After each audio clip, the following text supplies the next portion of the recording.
Sénégal d'hier, un pays modèle dans une Afrique conquérante, partie intégrante des grands empires et royaumes d'Afrique de l'Ouest du XIIe siècle à l'arrivée des premières puissances coloniales. Un pays de résistants, dont les populations ont su maintenir leur dignité, leur culture et leurs principes forts de savoir-être aux heures les plus sombres des razzias et de la colonisation, y compris au prix du sang et du sacrifice anonyme de leur vie. Ce fut le cas lors de ce grave mardi de Nder, où les femmes sénégalaises, par dizaines, ont préféré la mort à l'esclavage et au déshonneur. Ou ce jour tristement célèbre du 1er décembre 1944 à Thiaroye, où des hommes sénégalais, avec leurs frères africains, ont, par dizaines, préféré la mort à l'injustice et au déshonneur. Le Sénégal des indépendances, un modèle en Afrique de stabilité de ses institutions, la qualité insigne de ses élites politiques, diplomatiques, administratives ou même sociales et culturelles. Et enfin, de façon plus profonde encore, sa mixité, le brassage de ses ethnies et religions et la force de son commun vouloir de vie commune. Le Sénégal d'aujourd'hui, un modèle en panne dans une Afrique sacrifiée, un modèle de développement arrêté. 64 ans après son indépendance, le Sénégal est resté enfermé dans le modèle économique colonial, exportant ses matières premières, or, poissons, arachides, phosphate, zircon, pétrole et bientôt gaz, avec peu de valeur ajoutée et important les produits finis. L'énorme déficit de la balance commerciale de l'ordre de 5 300 milliards en 2023, presque 30% du PIB, qui se creuse d'année en année, montre combien notre économie est aujourd'hui peu compétitive. Cela s'est traduit par une croissance trop faible et trop fragile. La croissance annuelle moyenne de 1960 à 2023 a été seulement de 3,1%, face à une population qui a augmenté en moyenne de 2,7% par année.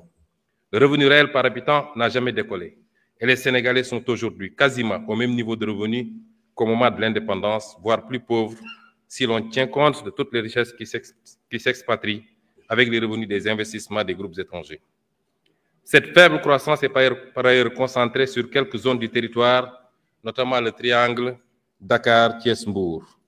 Au final, la triste réalité des chiffres depuis l'indépendance montre que notre pays est enfermé dans un cercle vicieux de sous-développement et de pauvreté, avec des matières premières locales peu valorisées, un secteur privé national qui ne décolle pas, des filières peu compétitives, une croissance structurellement faible et fragile et un territoire national peu aménagé et pauvre.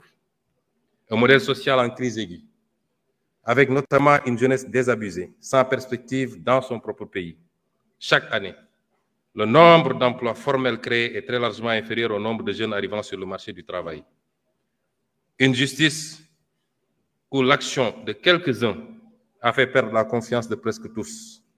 Une école où l'on désapprend bien souvent et où l'on déséduque encore plus. Un modèle démocratique fortement fragilisé, qui a su rester debout grâce à la résilience des millions de Sénégalais, d'Est en Ouest, du Nord au Sud. Notre peuple, notre précieuse démocratie a vacillé, mais elle a tenu. Dieu merci. Hommage au peuple sénégalais, en particulier à sa jeunesse, pour la lutte qu'il a menée pour préserver ce modèle démocratique, cette force vitale pour la résistance démocratique. Chers jeunes, chers concitoyens, nous devons désormais la mobiliser pour le développement du pays. Toutes ces régressions que je viens d'énumérer de notre pays s'illustrent de la manière la plus dramatique dans la situation que nous avons héritée du régime sortant. Je m'en vais vous faire en quelques lignes l'état des lieux et les mesures immédiates de redressement, puisque le programme ou les projections que je vous ferai plus tard ont déjà démarré depuis 8 mois. Monsieur le Président de l'Assemblée nationale, honorables députés, Les actes que le président de la République a posés depuis sa prise de fonction manifestent clairement ce tournant que notre nation se doit de prendre pour restaurer le crédit de l'État et de l'administration publique devant le peuple, ainsi que pour redresser toutes les dérives précitées. En effet, dès sa prise de fonction, il a chargé le gouvernement de mettre en place un plan d'action d'urgence dans l'attente de l'adoption du nouveau référentiel des politiques économiques et sociales. Dans ce cadre, le gouvernement a enregistré d'importantes réalisations au cours de ces 8 derniers mois qui ont balisé le chemin à la vision d'un Sénégal souverain, juste et prospère, ancré dans les valeurs fortes. Nous nous sommes tout d'abord attaqués à la mère des batailles, à savoir l'établissement de la situation de référence des finances publiques, de l'état des lieux des contrats au niveau des secteurs stratégiques et la reddition des comptes. Bref, un Sénégal juste plus que transparent et au meilleur standard de la bonne gouvernance. À cet égard, nous ne pouvions pas nous imaginer un seul instant que le mal était si profond. L'audit des finances publiques sur la période du 1er mars 2019 au 31 mars 2024 est à ce point particulièrement révélateur des dérives du précédent régime, avec notamment les niveaux du déficit budgétaire et de la dette publique minorés. Cette situation a eu notamment comme conséquence la suspension des financements attendus en 2024 du Fonds monétaire international et de la Banque mondiale et le gel du programme économique et financier appuyé par le FMI.